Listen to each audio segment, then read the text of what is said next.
ಭಾರತೀಯ ಸಂಸ್ಕೃತಿ, ಕುಟುಂಬ ಪದ್ಧತಿ ಮತ್ತು ಮೌಲ್ಯಗಳನ್ನು ಮುಂದಿನ ಪೀಳಿಗೆಗೆ ಕಾಪಾಡುವುದು ಅತ್ಯಗತ್ಯ ಅಂತ ಕೇಂದ್ರೀಯ ಮಂತ್ರಿ, ವಿಶ್ವ ಹಿಂದೂ ಪರಿಷತ್ ಹಾಗೂ ರಾಮಮಂದಿರ ಉಸ್ತುವಾರಿ ಪ್ರಮುಖ ಗೋಪಾಲ್ಜಿ ಹೇಳಿದರು. ಬೈಲಹೊಂಗಲ ನಗರದ ಚೆನ್ನಮ್ಮ ಸಮಾಧಿ ರಸ್ತೆಯಲ್ಲಿ ಆರ್ಎಸ್ಎಸ್ ಸಂಘ ಶತಾಬ್ದಿ ವಿವಿಧ ಕಾರ್ಯಕ್ರಮಗಳ ಅಂಗವಾಗಿ ನಡೆದಂತಹ ವಿರಾಟ್ ಹಿಂದೂ ಸಮಾವೇಶದ ದಿಕ್ಸೂಚಿ ಭಾಷಣದಲ್ಲಿ ಮಾತನಾಡಿದಂತಹ ಅವರು, ಸಂಸ್ಕೃತಿ ಮನೆ ಮಾತಾಗಬೇಕಾದ್ರೆ ಮಕ್ಕಳಲ್ಲಿ ಮೌಲ್ಯ ಹಾಗೂ ಪರಂಪರೆಯ ಅರಿವು ಮೂಡಬೇಕು ಅಂತ ಹೇಳಿದರು. ಸಮಿತಿ ಅಧ್ಯಕ್ಷೆ ಮೀನಾಕ್ಷಿ ಕುಡುಸೋಮನ್ನ ಅವರ ಮಹಿಳೆಯರ ಸಂಸ್ಕೃತಿ ಹಾಗೂ ಸಮಾಜ ನಿರ್ಮಾಣದ ಪಾತ್ರವನ್ನ ಹೈಲೈಟ್ ಮಾಡಿ ಮಾತನಾಡಿದರು.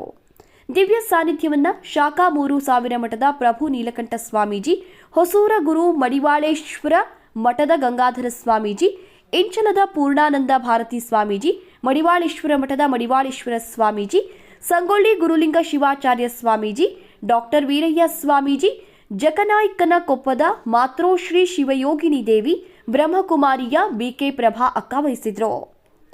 ಸಮಿತಿ ಅಧ್ಯಕ್ಷ ಎಎಂ ಸಿದ್ದರಾಮನಿ ಪ್ರಾಸ್ತಾವಿಕವಾಗಿ ಮಾತನಾಡಿದರು. ಗೌರವ ಅಧ್ಯಕ್ಷ ಎಂವೈ ಸೋಮಣ್ಣ ಅವರ ಸ್ವಾಗತಿಸಿದರು. ಗಿರೀಶ ಹರಕುಣಿ ನಿರೂಪಣೆಯನ್ನ ಮಾಡಿದ್ರು.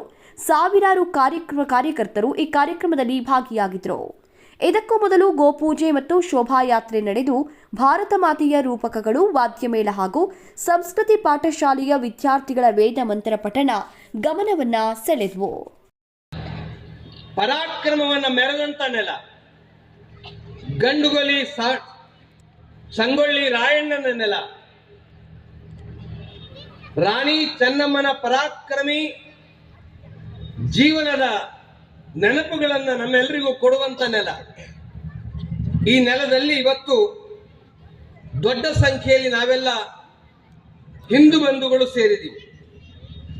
ನಿಮಿತ್ತ ರಾಷ್ಟ್ರೀಯ ಸ್ವಯಂ ಸೇವಕ ಸಂಘದ ಶತಾಬ್ದಿ ಉತ್ಸವ. ಈ ವರ್ಷದ ತುಂಬ ಅನೇಕ ಕಾರ್ಯಕ್ರಮಗಳನ್ನು ಸಂಘದ ಮೂಲಕ ನಡೆಸಲಾಗಿದೆ. ಇವತ್ತು ಸಂಪೂರ್ಣ ಹಿಂದೂ ಸಮಾಜ ಬೈಲಹೊಂಗಲ ಮತ್ತು ಸುತ್ತಮುತ್ತಲ 15 ಹಳ್ಳಿಗಳ ಜನತೆ ನಾವಿಲ್ಲಿ ಸೇರಿ ನಾವೆಲ್ಲ ಹಿಂದೂಗಳು, ನಾವೆಲ್ಲ ಬಂಧುಗಳು, ನಾವೆಲ್ಲ ಸೋದರ ಸೋದರಿಯರು, ನಾವೆಲ್ಲ ಒಂದು ಅನ್ನುವ ಭಾವವನ್ನ ಜಗತ್ತಿಗೆ ಬಿತ್ತರಿಸುವ ಸಲುವಾಗಿ ಒಟ್ಟಿಗೆ ಸೇರಿದ್ದೀವಿ.